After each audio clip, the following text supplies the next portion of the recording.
po sa ating lahat. And hopefully nabati po natin ang ating mga kasama sa bahay na blessed morning. Because we believe that every day is truly a blessing from God. Sabi nga po, sa bawat pagdilat ng ating mga mata para sa panibagong umaga, sa bawat segundo ng ating paghinga, sa bawat araw na meron tayong kalakasan, sa bawat almusal, tanghalian, hapunan, at merienda, may meriendang pangkasama sa buong araw, sa bawat pagsubok na ating pinagtatagumpayan dahil sa Panginoon, sa bawat pag-iingat at kaligtasan, sa bawat panalangin na nabigyan na ng kasagutan, at mga patuloy pang pinapanalangin at hinihintay. Kaya po mga kapatid, walang magiging dahilan pa para tayo ay tumigil sa pagpupuri sa ating Panginoon. Kahit pa po ang sitwasyon natin yun. Sapagkat tunay na walang katulad ang ating nag-iisang Diyos at Panginoon. So samahan niyo po ako sa panalangin ngayong umagang nito. Let us pray to you, our Lord, our Almighty, our God. We thank you, Father, for this another day of worship, another day of praise, another day to honor you, O God. Hayaan niyo, Panginoon, walang iba na papupurihan kami kundi ikaw lamang, Panginoon. Tunay, Lord, na hayaan niyo ipahayag namin sa mga oras na ito na wala kang katulad, O Diyos. Wala kang katulad sa buhay namin, Panginoon. Wala kang katulad sa kahit anong pamang bagay dito sa mundong ito, Panginoon. Dahil ikaw ay nag-iisa. Ikaw ang aming Diyos. Ikaw ang aming Ama. Ikaw ang aming tagapagligtas. Ikaw ang lahat sa amin, Panginoon. Maraming salamat po. We would like to bring all the glory and all the praise. Tanging sa inyo lamang, Panginoon. Ito po ang aming dalangin. In Jesus' name, Amen. Amen. Sabi nga po, in any way we want to worship our God, represent a sincere outpouring of love for Jesus. He is worthy of all worship that comes from our heart, and that is a heart of love. So, inaanyayahan ko po na tayong lahat ay tumayo. Pwede po tayong sumayaw, pwede po tayong umindak, itaas ang kamay, ipalakpak, and let us all bow before our Almighty God and worship Him now, and because He is worthy of all the highest in praise and adoration. Sabi nga po sa Jeremiah 10:6-7, no one is like you, O Lord. You are great, and your name is mighty in power. We should not fear you, King of the nation. This is your due. Among all the wise leaders of the nation, and in all their kingdom, there is no one like you.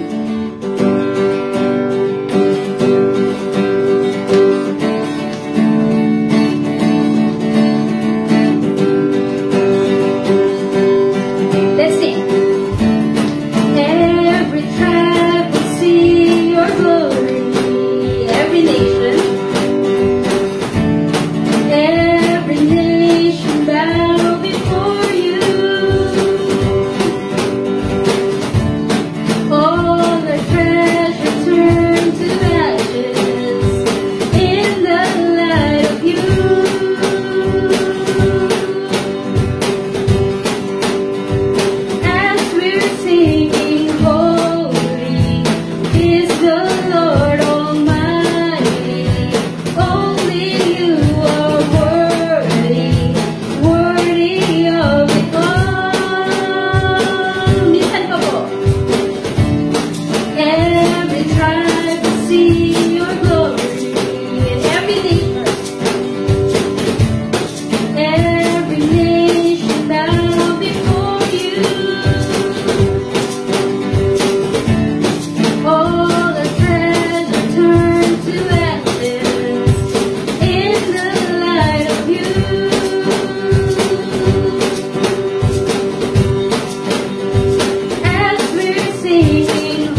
our God. Sabi nga po sa Jeremiah 32 verse 17, "As sovereign Lord, you have made the heavens and the earth by your great power and outstretched arm. Nothing is too hard for you." Sabi nga po sa awiting natin ngayon, nothing is impossible with our God. Through you, I can do anything. I can do all things, 'cause it's you gives me strength. Nothing is impossible. Through you, blind eyes are open, strongholds are broken. I am living by faith, 'cause nothing is impossible. Come on, church.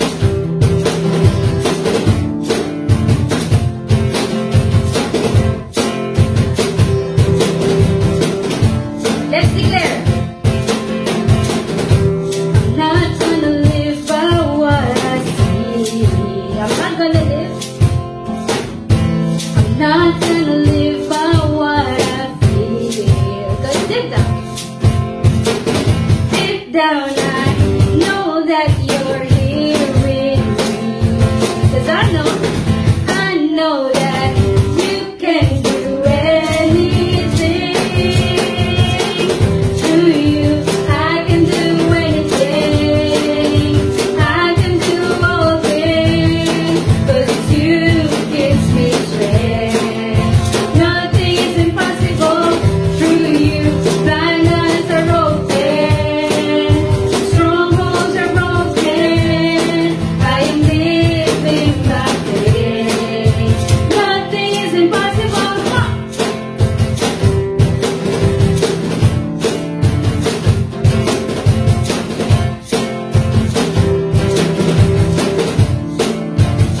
Once again, not gonna live by what I see. Not gonna live by what I see.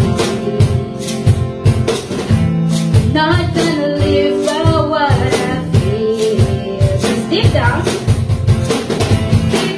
I know that you're here with me. 'Cause I know that you can do anything. Through you, I can do anything. I can do all things, 'cause it's you gives me strength. Nothing is impossible. Through you, blind eyes are open, strongholds are broken. I am living by faith, 'cause nothing is impossible. I believe, yes I believe in you. I believe in you. Once again, I believe, come on church. I believe in you. I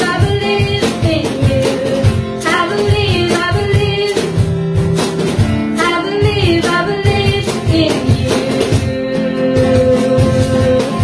Let's give all our praise para sa Panginoon.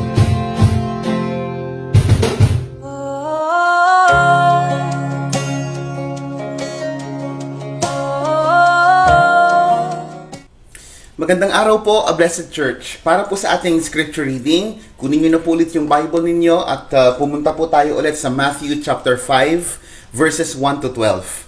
Again, Matthew chapter 5 verses 1 to 12. Babasahin ko po muli ito sa Magandang Balita Biblia.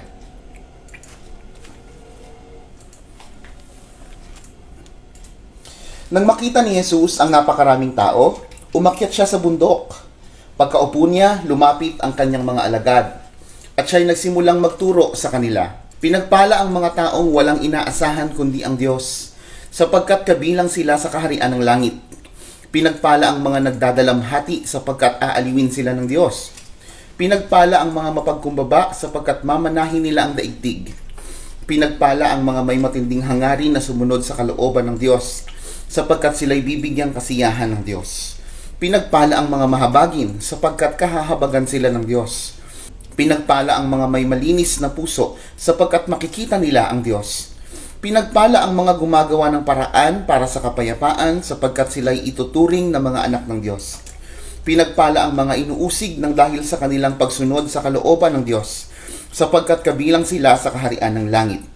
Pinagpala ang mga nilalait at inuusig ng mga tao at pinaparatangan ng lahat ng uri ng kasamaan na pawang kasinungalingan ng dahil sa akin. Magsaya kayo at magalak sapagkat malaki ang inyong gantimpala sa langit. Alalahanin ninyong inusig din ang mga propetang nauna sa inyo. Pagpalain po ng Diyos ang pagkabasa ng kanyang salita. Sama-sama po tayong manalangin at humingi ng gabay sa ating Panginoon. Panginoon, salamat po ngayong umaga. Thank you, Lord, for gathering us in spirit. Thank you, Lord God, dahil kahit kami, Panginoon, ay nasa kanya-kanya naming bahay, may kakayahan ka para kami po ay kausapin at tugunin. Salamat po, Panginoon, sa mga pagkakataong ipinagkakaloob mo sa amin para makapagpatuloy na sumamba, umawit, makapanalangin. Salamat, Panginoon, dahil tinutulungan niyo po kaming maging malakas sa aming mga espiritual na buhay, sa kabila, Panginoon, ng kinakaharap naming pandemya. Lord, continue to sustain us, continue to create hunger and thirst within us, para, Panginoon, patuloy ka naming hanapin, para patuloy ka naming nasain, Panginoon, sa aming mga buhay. Lord, sa umagang ito, patuloy naming kinikilala ang aming kawalan ng kakayahan na unawain ang iyong mensahe. Kinakailangan po namin ang gabay ng iyong banal na espiritu para kami po ay turuan. Ikaw po ang pinakamagaling na tagapagturo. At ako po ay kasangkapan mo lamang. Panginoon, tulungan niyo po kami na hindi lamang makinig, kundi magpabago, Panginoon, at maging handa sa aming mga personal na pagsusuri as we study your word today. Pagpalain niyo po ang bawat isa sa amin patuloy at malugod ka po sa aming pakikinig. Ito po ang aming samot dalangin sa pangalan ni Jesus. Amen. Narinig niyo na po ba yung kasabihang, you are what you eat? Kasi ako po, maraming beses ko na pong narinig yan, although hindi ko po masyadong maintindihan kung anong ibig sabihin talaga. Naisip ko lang po minsan, ang ibig po bang sabihin yan, kapag kumain ako ng ampalaya, ibig sabihin, bitter ako? O paano naman kaya yung mga kapatid natin na ang hilig po sa parte ng manok ay yung bandang likuran? Applicable pa rin kaya yung kasabihan na you are what you eat? Out of curiosity, ni-research ko po kung ano ang ibig sabihin ng kasabihang ito, itong you are what you eat. Ganito po pala yon.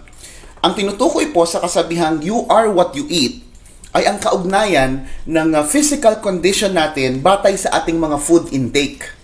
Okay? So, ibig sabihin, kung mahilig po tayong kumain ng mga masusustansyang pagkain, most likely, magtataglay rin po tayo ng malusog na pangangatawan. Hindi po ba? Pero kung ang nakasanayan po natin kainin ay yung mga unhealthy food, kung mahilig po tayo sa taba, mahilig po tayo sa mga sobrang maalat na pagkain o sobra sa asukal na pagkain, mahilig tayo sa soft drinks at kung ano-ano pa, malamang magiging kandidato rin tayo sa pagkakaroon ng iba't ibang karamdaman. So yan po palang ibig sabihin ng kasabihang you are what you eat. Binibigyang diin lamang po sa kasabihang ito na may kinalaman sa kalusugan ang ating mga kinakain. Habang pinaghahandaan ko po ang pag-aaral na ito, naisip ko na may katotohanang taglay itong kasabihang ito. Hindi lamang po sa aspetong pisikal, kundi maging sa espiritual. Kung ang katawang panlupa po natin ay nangangailangan ng pagkain at tubig, ganoon din naman po ang ating mga kaluluwa. Meron din po tayong tinatawag ng mga spiritual appetites. At kung hindi po ito matutugunan ng tama o akma sa pangangailangan, natural lang po na tayo ay manghina at magkasakit. No? I'm talking about dun sa spiritual aspect. Kaya kung gusto po natin palakasin at palusugin ang ating mga spiritual life, mahalaga po na napapakain natin ito ng wasto. Dito po iikot ang usapan natin sa araw na ito, focusing on our fourth beatitude. Ang sabi ni Jesus, blessed are those who hunger and thirst for righteousness, for they shall be satisfied. Again, blessed are those who hunger and thirst for righteousness, for they shall be satisfied. Balikan lang po natin saglit ang ilan sa mahahalagang katotohanan na napag-aralan na natin noong mga nakaraang linggo tungkol sa the Beatitudes. Number 1, ang salitang blessed na ginamit ni Jesus ay tumutukoy sa panloob na kasiyahang hindi apektado ng mga panlabas na kaganapan. Ito po yung salitang makarios or blessed or happy na ating napag-aralan. Number 2, Ang The Beatitudes ay paglalarawan ni Jesus tungkol sa mga Christians. Number 3, ang The Beatitudes ay paglalarawan din ng mga kaibahan natin mula sa mga hindi mananampalataya. Tumataliwas ang mga ito sa mga karaniwang perspektibo at pamumuhay ng mga worldly citizens. So yun yung tinatawag nating distinction. This is not only about Christian disposition but also Christian distinction. Number 4, ang The Beatitudes ay hindi requirement para maligtas o para maging Christians. We all know that we are only saved by grace through faith in Christ and not by works. Sa halip po, itong Beatitudes ay tumutukoy sa ibinunga ng ating mga kaligtasan. So napakahalagang maintindihan po natin yan. Number 5, lahat ng Christians ay nagtataglay ng bawat isa sa mga binabanggit sa The Beatitudes. At ito ay bunga pa rin ng kagandahang loob ng Diyos. So lahat ng Christians, meron lahat ng items sa Beatitudes. Maaring yung iba ay nangingibabaw, maaring yung iba doon ay hindi pa masyadong halata. Pero sooner or later, habang tayo po ay nagpapatuloy sa ating paglagong espiritual, yan po ay magiging evident sa ating mga buhay. Again, as I've been repeatedly saying, these are not natural tendencies. It is the work of the Holy Spirit in our lives. Nitong mga nakaraang linggo, nakapattern ang ating pag-aaral sa 3 segments, hindi po ba? Lagi nating inuuna yung the confusion, tapos sinusundan ng the characteristics, and then yung the consequences. Pero sa tagpong ito, dahil wala naman pong masyadong sikat na misconception sa pang-apat na beatitude na pinag-uusapan natin ngayon, papalitan po natin ang unang segment ng the connections. Kung saan, tatalakayin po natin kung ano ang kaugnayan ng pagiging hungry and thirsty sa mga nauna nating pinag-aralan sa the Beatitudes. So dumako na po tayo sa unang segment natin, the connections. Sinuri po natin ng mabuti ang kahulugan ng pagiging poor in spirit at pagiging mourner at pagiging meek noong mga nakaraang linggo. At kung napapansin po ninyo, lahat ng ito ay nakatuon sa negatibong aspeto ng ating mga sarili. So it deals with our inner problem as humans. Tungkol ito sa mga kasalatan pagdating sa usaping kabanalan at katwiran na nagbubunga ng makadiyos na pagtangis. Matapos ang pagkaunawa na tayo ay poor in spirit, nagdudulot ito ng negatibong emosyon sa atin laban sa ating mga kasalanan. So we learn how to grieve about our sinfulness and we begin to hate the idea of sin and its consequences. And upon acknowledging our sinfulness, we then learn to surrender our lives to Jesus. Natututo po tayong magtiwala at magpasailalim sa kanyang kagustuhan, sa kanyang kalooban. Now, the next beatitude transitions into a different focus. It begins to shift from self to the solution. Mula sa pagkakaroon ng realization tungkol sa panloob na problema natin bilang mga makasalanan, itinuon naman ni Jesus ang usapin doon sa katugunan. So, from self, we are now turning into the solution to that inner problem that we have as sinners. Oo nga't pulubi tayo sa espiritu, oo nga't kaaba-aba ang ating kalagayan, oo nga't hindi natin kayang mamuhay nang walang gumagabay. Pero ano naman kaya ang kasunod na ibubunga nito? Doon po ba nagtatapos yon? Na makita natin ang problema sa ating mga sarili, tapos yun na yon? Salamat na lang dahil hindi tinapos ni Jesus Christ ang usapin doon sa poor in spirit, doon sa mourners, at doon sa meek. Now He talks about those who are hungry and thirsty for righteousness. Again, ang sabi ni Jesus Christ, blessed are those who hunger and thirsts. Blessed are those who hunger and thirst. Understanding our poor and miserable condition in front of God creates spiritual cravings that only Him can fill. Kapag nakita natin kung sino tayo, nang naaayon sa sinasabi sa atin ng Biblia, na naaayon sa biblikal na pananaw ng Diyos patungkol sa atin, nagkakaroon po tayo ng pagkauhaw at pagkagutom sa katuwiran. Now let's move on to the second segment. Jesus used the words hungry and thirsty. And the specific Greek words are peinao for hungry and dipsao for thirsty. Tandaan po ninyo yan ha. Una, yung peinao, yun yung salitang ginamit doon sa hungry, at dipsao para naman sa thirsty. And both of these words imply intensity. Ito po ay nagpapakita ng maigting na pagnanais. Hindi ito yung uri ng gutom at uhaw na karaniwan po sa atin na nasa modernong panahon. These words, peinao and dipsao, originally refer to someone who is starving for food, not just hungry but starving for food, and someone who will die without a drink. Ito po yung uri ng pagkagutom at uhaw na hindi natin kayang tiisin. Yan po ang ibig sabihin ni Jesus doon sa salitang peinao at dipsao, hungry and thirsty. Sa panahon po natin, kapag nakakaramdam po tayo ng gutom, ano pong ginagawa natin? Pupunta tayo sa ref, bubuksan ng ref, tapos kukuha po tayo ng gusto natin kainin at gusto natin inumin. So solve na po kaagad ang problema.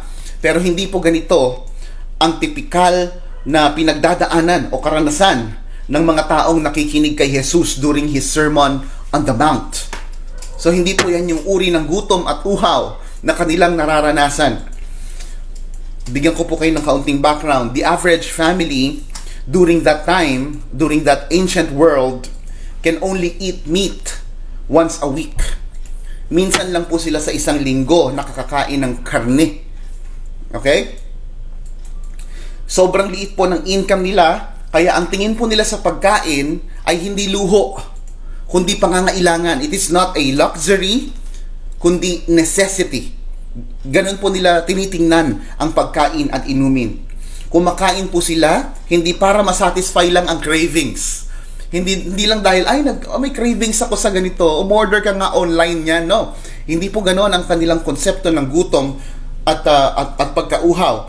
Sila po ay kumakain to survive. That's the idea of that ancient world. That's the idea of Christ's listeners while they are listening to Jesus preaching the Beatitudes. Bukod pa rito, malaking challenge din po sa mga mamamayan noon ang kawalan ng maayos na means of transportation.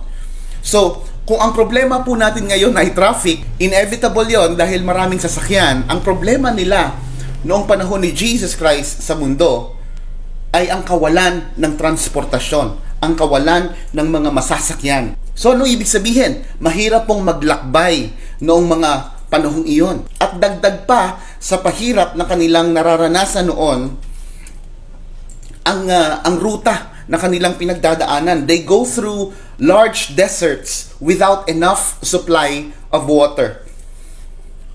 Ibig sabihin, bahagi po ng kanilang paglalakbay ang pagharap sa matinding uhaw. It's natural, it's normal para sa bawat tao na nakikinig kay Jesus noon.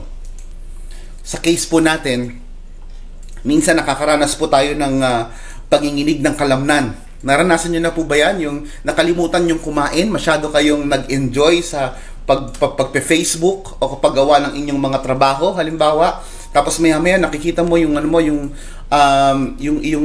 kamay, yung kalamnan ay nanginginig na. At ang ibig sabihin nun, nagugutom ka na. Di po ba? So, kadalasan na-experience po natin yan, pero madalas po kapag na-experience natin yan, nagagawa pa rin natin makaisip ng options. Hindi po ba? So, naisip natin, ano bang pwedeng kainin? No? So, meron bang tinapay kaya? Pasta, kanin, soup? Meron tayong mga ganong options. Ano bang pwedeng inumin? Meron ba diyang soft drinks? Meron pa bang juice? O kape na lang kaya? O milk tea na lang kaya? So, naintindihan po natin na sa kabila ng ating panginginig sa gutom, sa ating kapanahunan, naiisipan nating pumili kung ano ang ating kakainin at ating iinumin. This is not the kind of hunger and thirst that Jesus talks about in the Beatitudes. So, I hope that's clear. Yung salita natin na hunger and thirsty sa ating kapanahunan ay hindi katulad ng hunger at thirst na sinasabi ni Jesus Christ sa The Beatitudes. Okay? Noong 1990, kung naaalala pa po ng iba sa inyo, meron pong malakas na lindol na puminsala sa Pilipinas. Ang tawag po natin doon yung the Luzon earthquake. Ito po ay nangyari noong 1990. At ang pinakamatindi pong napinsala during that calamity ay ang Baguio. Okay? So, ano pong nangyari sa Baguio? Meron pong 28 na buildings ang gumuho. So, nagdanas po sila ng matinding pinsala. At hindi lamang yon, nawasak din po ang mga daan, kaya kinailangan pong gumamit ng helicopters para maipasok, maitawid sa kanila yung mga relief goods. At hindi ko po makakalimutan yung isang interview na napanood ko patungkol sa isang survivor. Ang pangalan niya po ay si Pedrito D. Si Pedrito D po ay isang cook. Magaling po siyang magluto. Okay? At siya po ay nagtatrabaho sa gumuhong Hyatt Terraces Hotel. Si Pedro D po ay natrap sa gumuhong hotel na ito. Pero nailigtas din po after 14 days. So ganun siya katagal sa ilalim kasama ang ilang mga biktima ng pagguho na iyon. Kaya lang, ang pagkakakwento niya, nalaman niya na siya na lang mag-isa doon sa area na kung saan siya natrap. Dahil yung mga nag-uusap niyang kasama doon sa ilalim ay tumigil na sa pagsasalita. So alam niya na siya na lang ang natitirang buhay. After 14 days, siya po ay na-rescue at namangha ang maraming rescuers kung paano pa siyang nakasurvive. Nang tanungin siya ng interviewer kung paano siyang nakasurvive nang walang pagkain at inumin, ikinuwento niya po na ang ginagawa pala niya, hindi lang siya, kundi yung mga kasama niya doon sa ilalim na nung mga panahon na yon ay buhay pa. Okay? Ang ginagawa daw po nila, kumakain sila ng kahit anumang papel na pwede nilang mahawakan. Mula sa kanilang bulsa, mula sa kanilang mga bag, at kung ano man yung kung meron mga papel na nakapaligid sa paligid na pwede nilang kainin. Okay? At bukod pa po doon, pasintabi po sa lahat, para lang po mas maintindihan natin kung yung intensity ng salitang hungry at thirsty. Si Pedrito di po sa sobrang pagkauhaw, kasama ang ilang mga kasama niya noon na hindi pinalad na makasurvive kagaya niya, ay umiinom ng kanilang sariling urine. So umabot po sila sa ganong punto. Ngayon, we have to remember that Pedrito D is a cook. Siya po ay magaling, mahusay na tagapagluto. At alam po natin na kung gaano ka-natural sa mga mahilig magluto sa ating church. Marami po tayong mga magagaling magluto dyan. Ako, ngayon, yung mga magagaling magluto na yan, sigurado mga pihikan yan sa lasa. Yan yung mga tipong kapag tinikman ng isang pagkain, alam nila kung anong kulang na ingredient. Hindi po ba? Pero, nung panahon na itong cook na ito, si Pedrito D, ay natrap doon sa ilalim at nakaranas ng gutom at uhaw, hindi na po issue sa kanya kung ano ang kakainin. Gagawin niya lahat para makasurvive. No? For disaster victims like Pedrito D, no, at that point, food is no longer a luxury but a necessity. So he doesn't care about the options anymore. This type of hunger and thirst is closest to the concept of painao and dipsao. Ito po ang uri ng pagkagutom at pagkauhaw na tinutukoy ni Jesus sa The Beatitudes. Tumungo naman po tayo doon sa object ng hunger and thirst na tinutukoy ni Jesus Christ. Ang sabi niya, blessed are those who hunger and thirst for righteousness. Again, blessed are those who hunger and thirst for righteousness. Noong panahon ni Jesus, dito sa daigdig, ang pagkain po ay hindi luho, just to reiterate, kundi katugunan sa pangunahing pangangailangan Kaya naman po, hindi sila nagsasayang ng pagkain, hindi po sila nagsasayang ng inumin. Napakahalaga po sa kanila ang bawat patak ng tubig at ang bawat pagkaing nakahain sa kanilang hapag.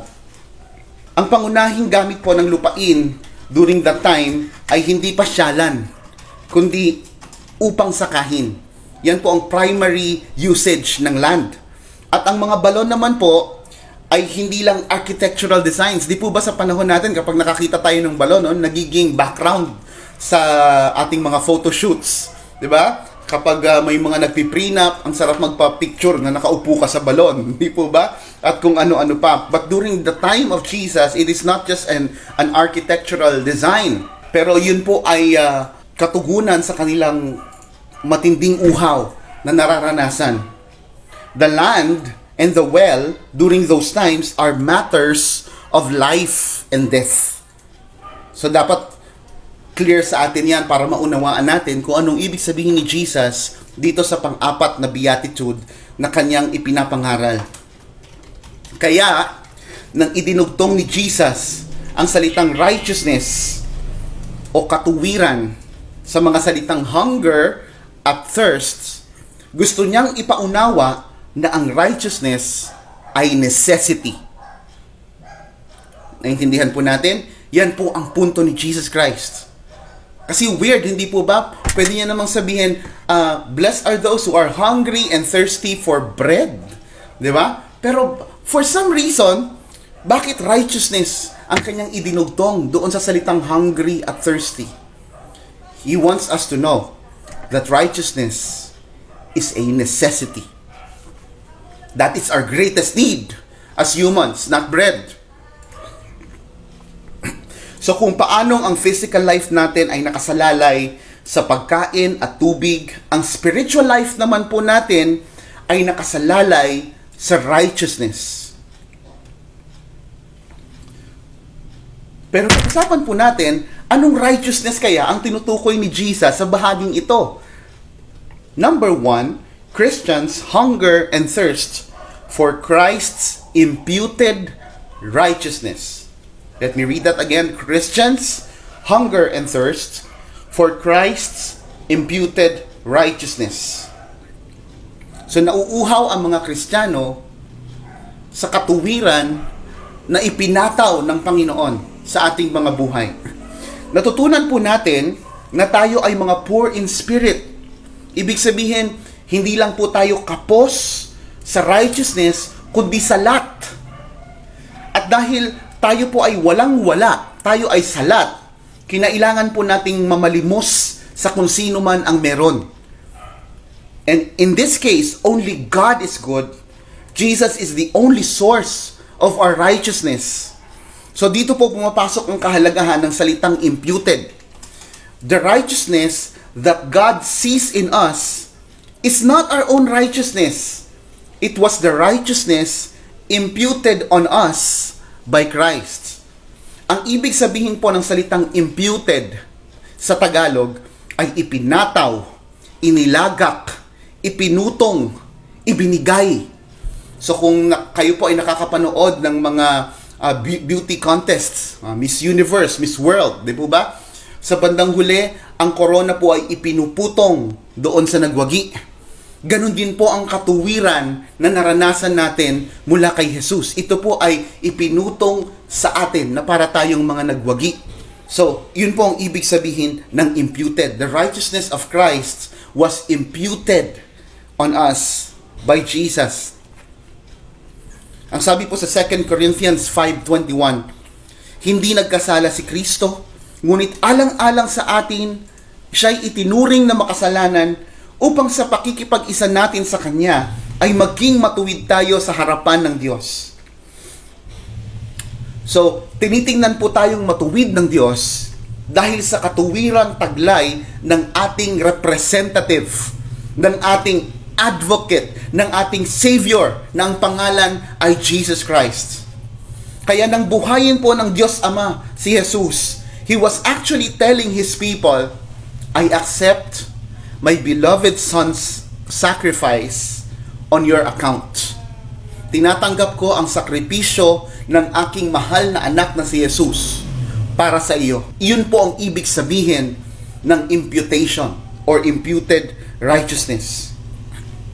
Number 2, Christians hunger and thirst for practical righteousness. Christians hunger and thirst for practical righteousness. So ganito po ang kalalabasan. Ang sino mang nagtamo o pinutungan ng katuwiran ni Kristo ay nagkakaroon din po ng pagnanasang maglingkod sa Diyos at sa kapwa sa pamamagitan ng mabubuting gawa. So, practical righteousness, just to clarify, is not a requirement to become a Christian, but the fruit of being a Christian.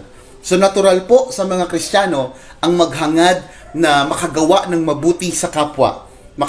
Makahangad na makapaglingkod sa Diyos at makapaglingkod sa kanyang kapwa. Yan po ang binubunga ng ating kaligtasan. So, saan po tayo gutom when it comes to the aspect of practical righteousness? Okay? Number 1, we hunger and thirst for others' salvation. We hunger and thirst for others' salvation. Naaalala niyo pa po ba nung kausapin ni Jesus yung woman at the well?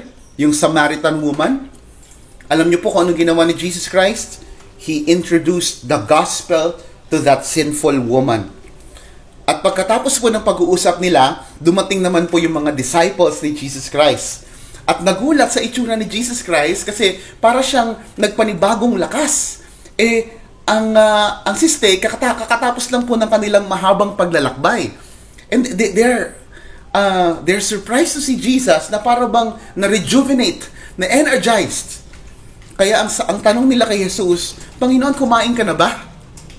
So akala nila nagmerienda na at naunahan pa sila ni Jesus Christ kumain ng value meals. Pero ito po ang sagot ni Jesus Christ sa John 4:34. Ang pagkain ko'y ang tuparin ang kalooban ng nagsugo sa akin at tapusin ang ipinapagawa niya sa akin. And what was Jesus pertaining to here? He was pertaining to His work of saving people. Kaya kung tayo po ay totoong Kristiyano, natural po ang ating pagnanais na makakita ng mga taong nagsusuko ng buhay kay Jesus. Yun po ay kagalakan sa atin bilang mga anak ng Diyos. Number 2, we are not only hungry and thirsty for others' salvation, we also hunger and thirst for God's Word.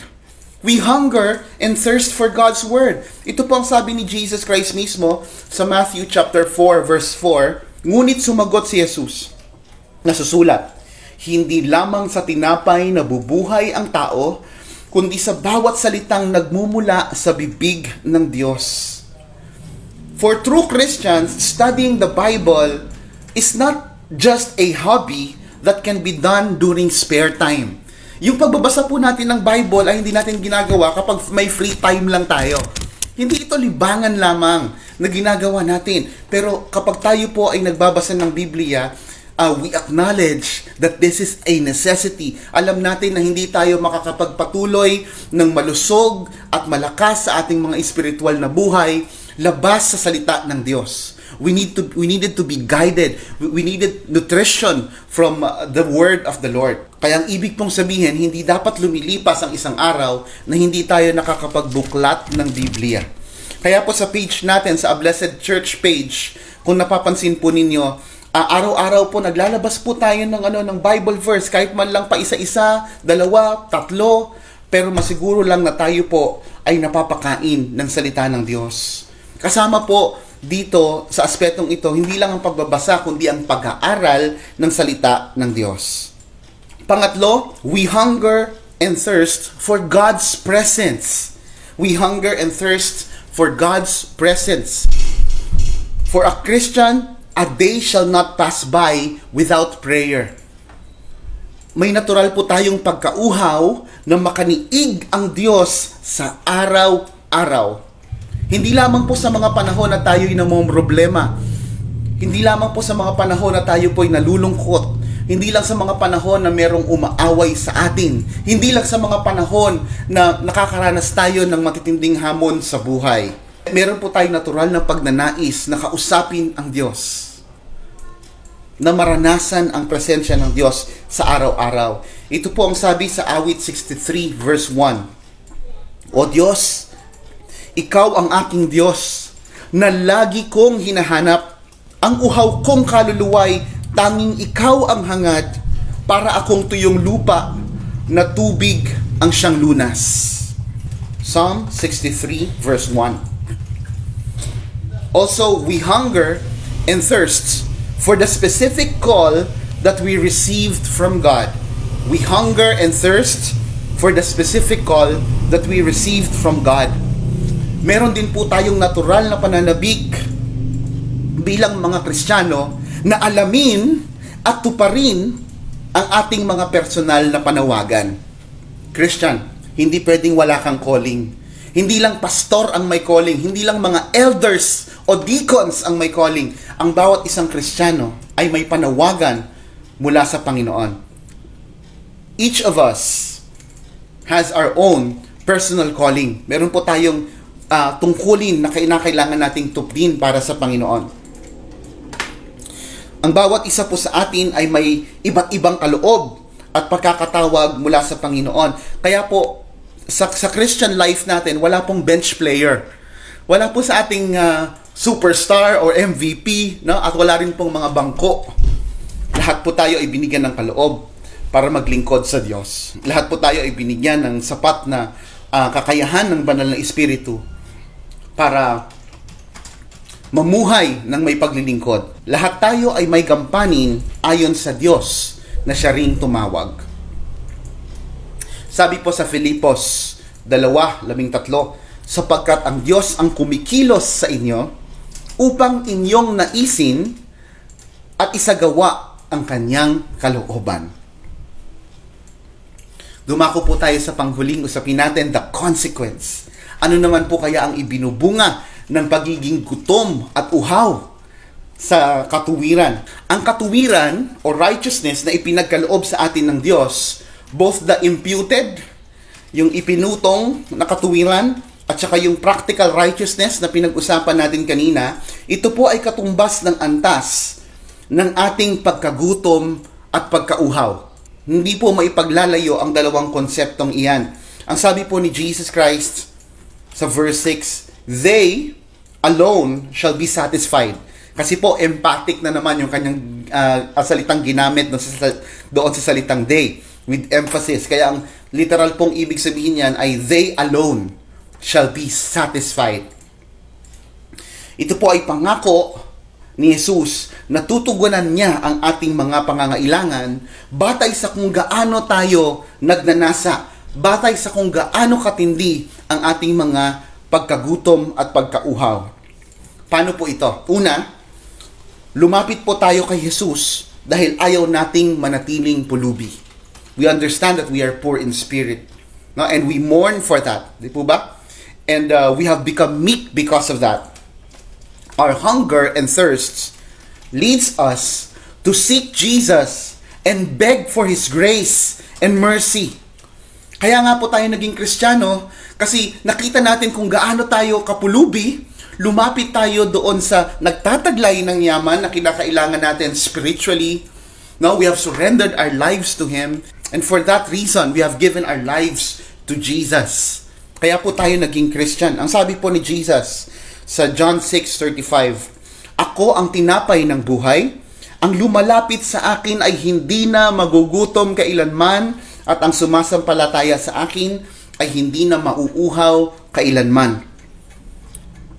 So ito po ay tumutukoy sa ating kaligtasan, sa ating pong pagnanais na maligtas at lumabas sa ating natural na kalagayan bilang mga pulubi sa Espiritu. Lumapit po tayo sa Panginoon at tayo po ay niligtas niya. Tinugunan niya po ang ating pinaka matinding gutom at uhaw. Ito rin po ang sinasabi niya sa John chapter 4 verse 14. Sabi niya, ngunit ang sino mang umiinom ng tubig na ibibigay ko sa kanya ay hindi na muling mauuhaw kailanman. Ang tubig na ibibigay ko ay magiging batis sa loob niya at patuloy na bubukal at magbibigay sa kanya ng buhay na walang hanggan. Ang tinutukoy po dito ay iyong tinatawag nating imputed righteousness, na naging dahilan po para tayo ay maligtas, para po tayo ay mapatawad, para tingnan po tayo ng Diyos bilang kanyang mga anak, para po tingnan tayo ng Diyos bilang mga banal at matuwid sa pamamagitan ng kanyang anak. Yan po ang tinutukoy sa dalawang verses na yan. So are you hungry and thirsty for this imputed righteousness? Then come to Jesus and be satisfied. Pangalawa po ay yung patungkol doon sa practical righteousness na ating tinalakay kanina, ang mga totoong gutom sa salita ng Diyos, ang siyang mga makakasumpong ng pahayag mula sa Diyos. Yung nakakaranas po ng katuwaan mula sa salita ng Diyos ay yung mga taong uhaw na uhaw at gutom na gutom matuto at makarinig ng karunungan mula sa Panginoon. Sila po yung galak na galak. Naranasan niyo na po ba yung one time ikaw ay nagbabasa ng Bible, bigla na lang tumulo ang iyong luha? Naranasan niyo na po ba minsan habang nagbabasa ka ng Bible, nagpatalon-talon ka sa tuwa dahil sa iyong bagong discovery?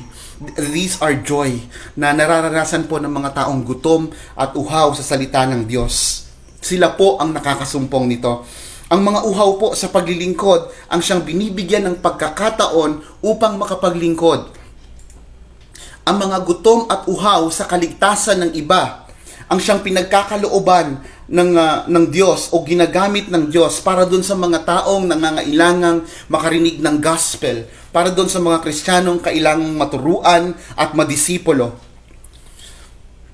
So kung hindi po tayo active sa ministry, kung hindi po natin lifestyle ang pag-share ng gospel, kung hindi po tayo nakakapag-Bible study, nakakapag-devotion, o nakakapag-pray, kung hindi po tayo involved sa pagtuturo o pagdidisciple, huwag po natin sisisihin ang oras unang-una. Kasi madalas po nasasabi natin, walang time eh. Busy ako masyado eh. Huwag po natin sisisihin ang kumpanya. Huwag natin sabihin busy sa work eh. At huwag rin po natin hintayin ang church. At sabihin, hindi naman ako nilalapitan ni pastor eh. Hindi naman ako nilalapitan ng mga elders eh, para ma-involve sa ministry. If you're really hungry and thirsty for that practical righteousness, the first thing you must examine is your desire. Are you really hungry? Are you really thirsty? Are you desperately hungry? Pinao. That's the question. Are you dying to drink? Dipsao. That's the real question. If you are not, you must go back to the previous Beatitudes and begin to understand who you are. You are undeserving, you are unworthy.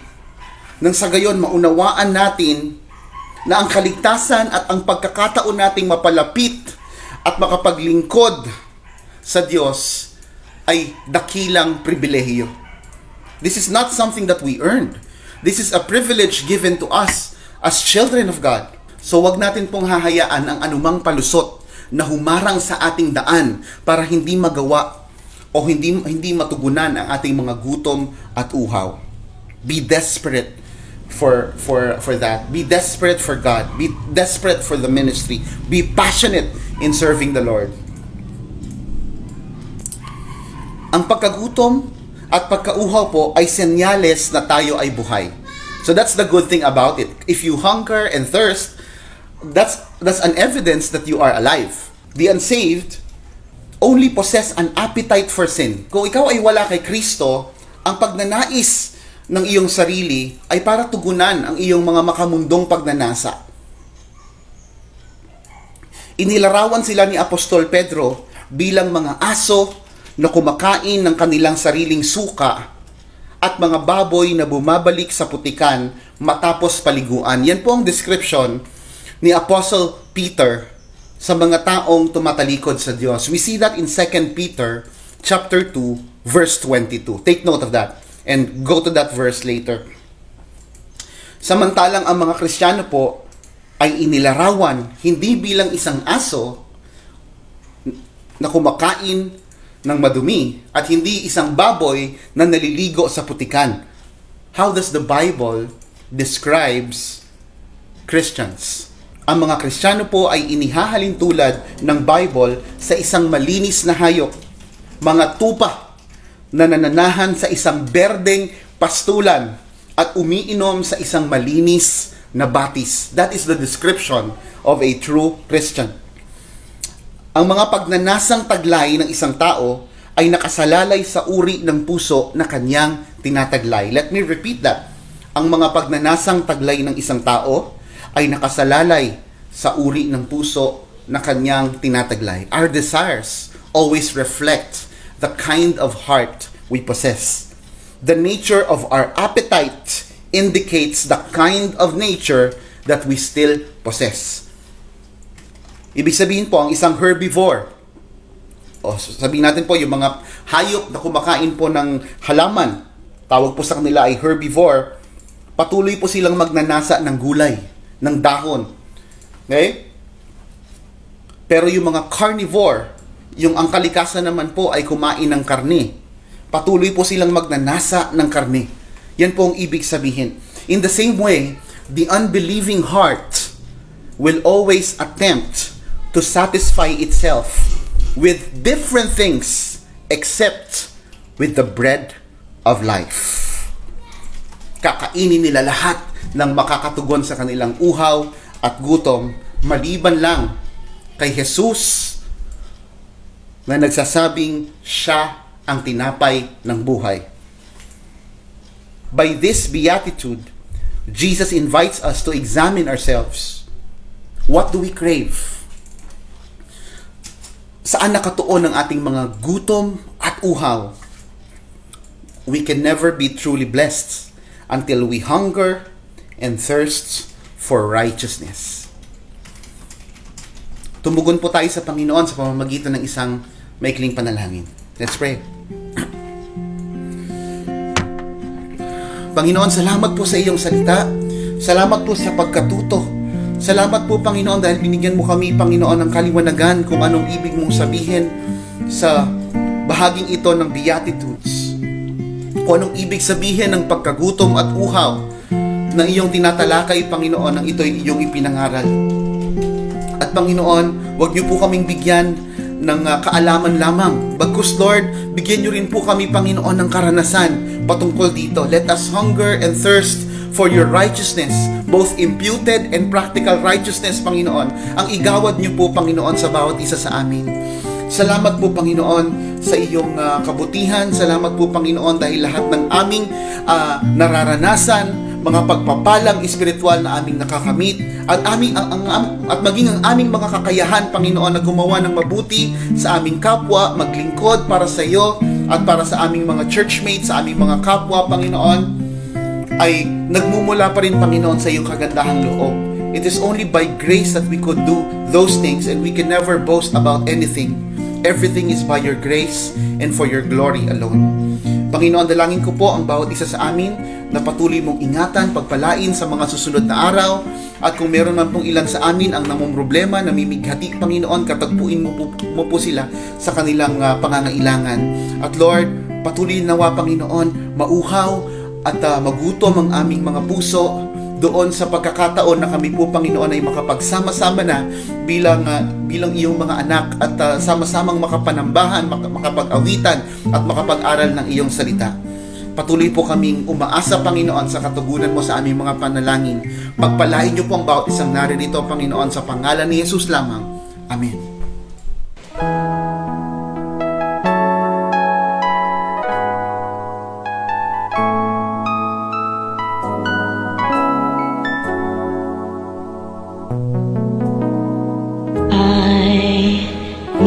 To understand your perfect will, your perfect plan for me in my life, my Lord. Help me to be strong, Lord. I need to know where I belong. Stay with me, I need to get back close to you. I'm so afraid to walk alone. I'm needing you to carry me and make me say that you will always care. Lord, I have lost my way. but I find myself I'm here to stay with you, to serve you more, oh Lord. You're the one I need. If my life is all that I can give, take it, Lord. I need to get back close to you.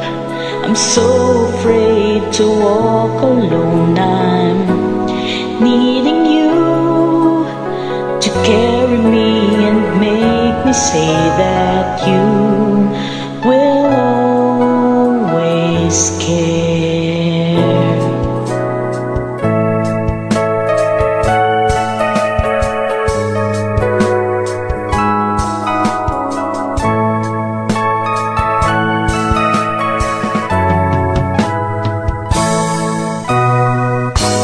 Close to you, I'm so afraid to walk alone. I'm needing you to carry me and make me say that you will always care for me.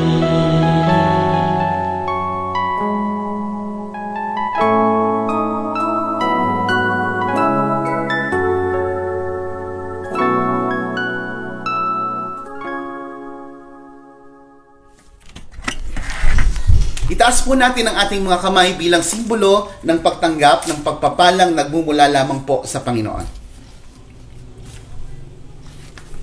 Sa Kanya na makapag-iingat sa inyo upang hindi kayo magkasala at makapaghaharap sa inyo ng walang kapintasan at may malaking kagalakan sa Kanyang kalwalhatian, sa iisang Diyos na ating tagapagligtas sa pamamagitan ni Hesukristo na Panginoon natin.